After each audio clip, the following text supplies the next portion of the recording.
No one would dare question Niki Lauda's driving talent today, but back in 1973, and with a difficult first season on record, the Austrian still had everything to prove. And that's exactly what he did at round 6 of the championship in Monaco. Lauda showed his precision, skill and determination, qualifying his aging BRM in 6th position. Within the first few laps, he found himself running in 3rd, fending off attacks from Ferrari's Jackie Ickx. He would ultimately retire with a gearbox failure, but the performance was enough to firmly put him on the radar. And by the following Monday, Enzo Ferrari's assistant was on the phone. A trip to Maranello was in order, and the rest, as they say, is history. Ferrari's faith and the talent they saw in Lauda was rewarded with a podium in the opening round of 1974. But the real reward came in Niki's 4th race with the team, at the 1974 Spanish Grand Prix, where he proved himself a master of the slippery and difficult conditions. Lapping the whole field bar his teammate Clay Regazzoni, Lauda took his maiden Formula 1 victory, and Ferrari's first win in over 2 seasons. It was a drive that proved his outstanding ability, and one which the Austrian would later describe as the hardest of all. Ferrari regrouped, and under the leadership of Luca di Montezemolo, their partnership would prove fruitful, the Austrian taking another 14 wins over the next 3 seasons with Ferrari. Almost a decade later, and Lauda was at McLaren, driving alongside Northern Ireland's John Watson. The pair had a tough qualifying session at Long Beach in 1983 and found themselves way down the grid. But in the race, the duo's Michelin tyres came into their own, transforming their car's performance. A spectacular charge through the field saw them move up into the points, before a collision between race leaders Keke Rosberg and Patrick Tambay meant podium positions were now on the cards. Rosberg, braking impossibly late, and he hits Tambay's Ferrari. Tambay is absolutely furious. Lauda was the leading McLaren man, but suffering with cramp in his leg, was outbraked and overtaken by his teammate. Attrition soon meant that only one man stood between them and a McLaren 1-2, and the pair took no time in dispensing Jacques Laffite. And John Watson, leaving his braking to the last possible moment, and outbrakes Laffite into the lead of the Long Beach Grand Prix, making it a McLaren 1-2, 2nd place for Niki Lauda now. Watson won the Grand Prix from 22nd, the lowest winning grid position to date, with Lauda P2 after starting 23rd. A remarkable achievement that demonstrates in Formula 1 you should never give up. Lauda's hopes for a maiden home win took a blow at the start of the 1984 Austrian Grand Prix, the McLaren driver dropping back to 6th position after a bad start. But determined to put on a good show for the home crowd, he fought his way back. An oil slick caused race leader and McLaren teammate Alain Prost to slide off into the barriers. And that is one of the McLarens, and that's Alain Prost. Lauda hunted down Nelson Piquet's Brabham before finally taking the lead from the Brazilian with this daring move. Niki Lauda takes the lead in the Austrian, his own Grand Prix, and he's on his way. A victory now looked easy, but in the closing stages his gearbox broke and he decided to retire. But when cruising back to the pits, he realised he could nurse his car to the end, driving with only 3rd and 5th gears. And that Niki Lauda slowing down, he's got an arm went up there. Lauda is in trouble of some sort. Not only was he driving for Austria, he was driving for a world championship. And the effort he put in to bring the car home and get maximum points was the mark of a true champion. Niki Lauda crosses the line, raises his hand, wins the Austrian Grand Prix. Lauda took an emotional home Grand Prix win that day and claimed 9 points, which would eventually prove crucial to him gaining the championship later in the year. Blessed with both audacious racing ability and a razor-sharp mind, Lauda's class was evident at the 1985 Dutch Grand Prix, where he secured the last of his 25 wins in Formula 1. Predicting that he would struggle to match teammate Alain Prost's pace over 1 lap in qualifying, he focused all his efforts on race setup. Starting from a lowly 10th on the grid, Lauda was up to 5th by the end of lap 1, and was leading the race by lap 33. His victory will be most remembered for the 12-lap battle with Prost. Virtually nothing separated the two McLarens from laps 60 to 72, but Lauda held on, putting his car in the middle of the tight track through the corners to keep the Frenchman behind.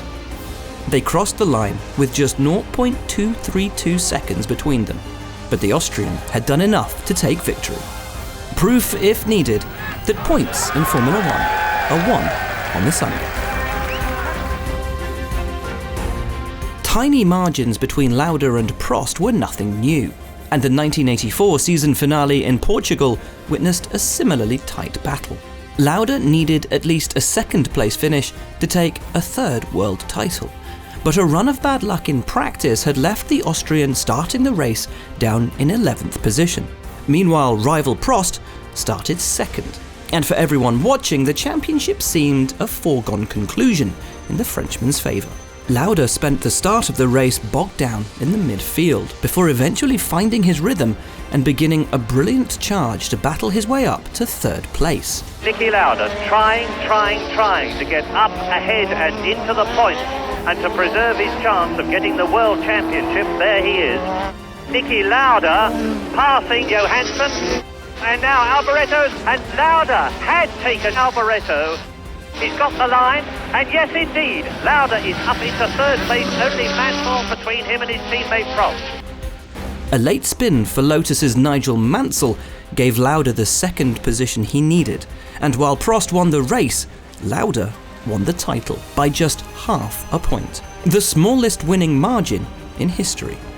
There is the world champion of 1984. On the podium, Prost was broken-hearted. But the Austrian comforted the Frenchman and predicted, rightly as it turned out, that the following year would be his turn. He was the toughest guy to beat, as far as I know. The toughest guy, so therefore this championship is the most important one for me.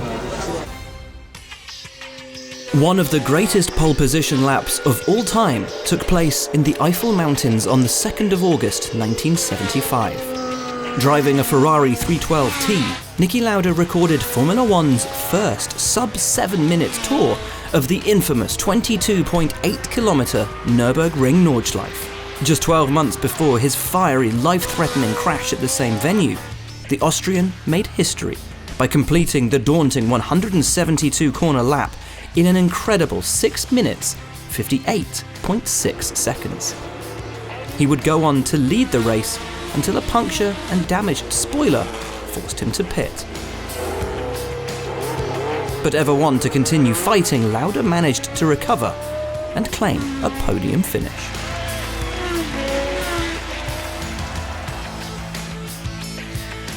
Having taken 2 years off in retirement, many had written off Lauda's speed. But after returning to Formula One for the 1982 season with McLaren, he started the United States Grand Prix West at Long Beach in second place. He was beaten into the first corner by Renault's René Arnoux, and then for lap after lap sat under his rear wing, biding his time. His opportunity to pass came when the Alfa Romeo of Bruno Giacomelli joined in the action and locked his brakes, punting into the rear of Arnoux during a three-way battle for second. Lauda was now free to reel in race leader Andrea De Cesaris, taking advantage when the Italian stumbled over a back marker on lap 16. Lauda closes right up. Well, he slowed him right down there. Lauda goes through. Niki Lauda then takes the lead. Lauda didn't put a wheel wrong for the rest of the race, guiding his McLaren around the tight and bumpy circuit to a dominant victory in only his third race back in the sport. Niki Lauda brilliantly wins his 18th Grand Prix. Lauda still had it.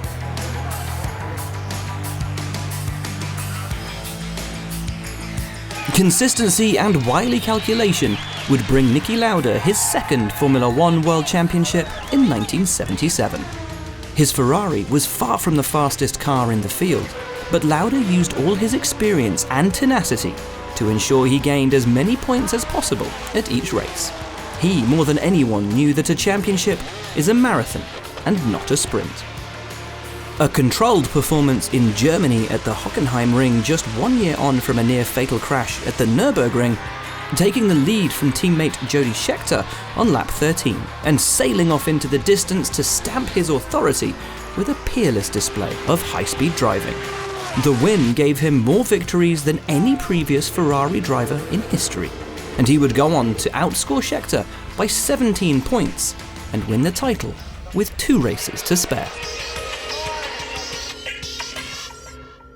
Just 6 weeks before the 1976 Italian Grand Prix, Niki Lauda had been laid in a hospital bed being read the last rites by a priest, his body horrifically burned and his lungs badly damaged following his terrifying crash at the Nürburgring.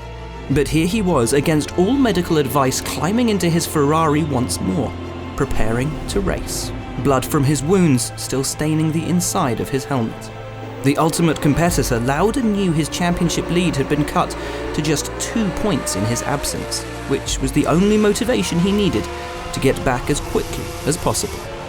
Incredibly, he qualified 5th and went on to finish 1 place higher in the race, even extending his championship lead as James Hunt retired. The Austrian showed courage and bravery beyond imagination in getting back into a race car, let alone driving it at maximum speed in the heat of competition. In doing so, he created one of the most incredible moments in the history of Formula One, and ensured that he'd be remembered as much for his inspirational character as for the many trophies he collected.